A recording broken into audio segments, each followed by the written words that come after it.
First impression is not the last impression, but it's an important one. And how do we usually make the first impression? Yes, when we introduce ourselves. So today in this video, we are going to learn how to introduce ourselves effectively. And you know what is the best way to learn? Yes, that's by practicing. So at the end of this video, I have an exercise using which you can practice what you learned. My name is Girija. Let's get started.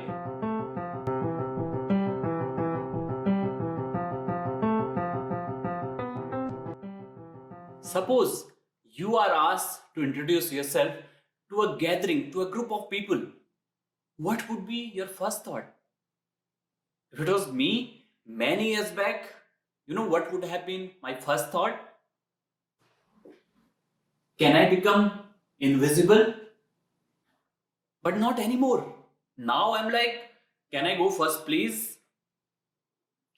First, let me show you how I would have introduced myself back then. Hi everyone, my name is Girija. I was born in India and now live in Canada.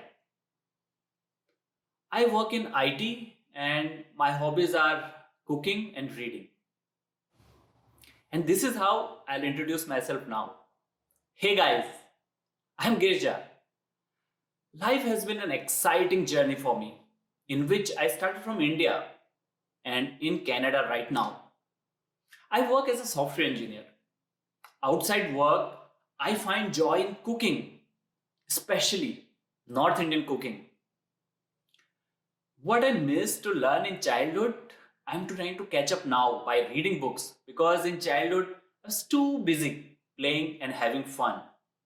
And that's another hobby of mine to read books. I'm pretty excited to be here. So, what do you think? Which introduction sounds interesting and has more chances of people remembering at least something about me? I think it's the second one. Would you agree? But have you noticed that both introductions have the same information but presented differently? Let's look closely. In my latest introduction, I use 5 techniques and we are going to go into detail of each one of those. Number 1, present your information differently. How?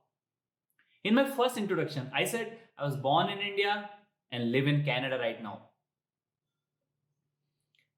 In my second introduction, I presented this information differently. How? I gave this information a twist by equating it to a journey, and it made a lot of difference. Number 2, think about your audience. What does it mean? In my first introduction, I said I work in IT. And in second one, I said I work as a software engineer. Now some of you are thinking, what's the difference? But you know, IT is an acronym for information technology. And not everybody who's listening to this might really know about it. So it's your responsibility as a speaker to make sure that everybody knows about that. And that's how you simplify it. Number 3, bring your emotions and experience. How? In the first introduction, I said I like cooking. And what did I say in the second one? I said I find joy in cooking. Isn't it more engaging, more interesting for the person who is listening to it?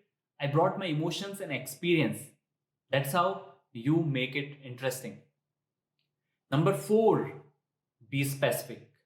Yes, it's easy to say something generic, but we don't really connect to generic stuff. We want something very specific. I said I like cooking in my first introduction, but in the second one, I said I really like North Indian cooking. Isn't that really something to relate to? And number 5, try to be humorous. That's what I tried when I said in my childhood I was really not focused on studies or learning anything. That way, I try to make people feel comfortable, and that always works. The humor sometimes might not, but if it does, it's a great way to connect. Now, you might be thinking, this all seems too difficult. Guys, don't worry. This is not difficult. This is new. I would have felt the same if I was doing it for the very first time. But you know what? With practice, it will become easy and it will come naturally. And one important thing to remember, these are some of the tips, techniques I have applied to my introduction because it was my introduction, remember? So the question is, how would you do it? Because you could have better techniques to make your introduction even more interesting. And that's what takes us to the exercise time. This is the exercise. Write down your introduction. Include details which are interesting. Refine it by making it presentable. Review it and see what if it was somebody else's introduction. Would it have made you interested in listening to that? Work on it till you find it satisfying. Now what? Now let me introduce you to your best friend from now on. Your mirror or your video camera. Yes, it's time to practice. Take this introduction which you have prepared and practice in front of the mirror or video camera till the time you are comfortable delivering it without the notes. And next, go in front of a family member or a friend and deliver this introduction. If you do well, great. But what if you were nervous when you delivered it? This is what you need to do. Go back and practice again in front of a mirror or video camera. And there will be a time when you'll be ready to deliver your first introduction with confidence. So guys, tell me about your experience of the video in this exercise. If you have any questions for me, if you would like some help, write down in the comments and I'll get back to you. If you like today's video, like it and subscribe. Congratulations, you have taken the first step in learning to speak confidently. Let's continue this growth journey in our next video.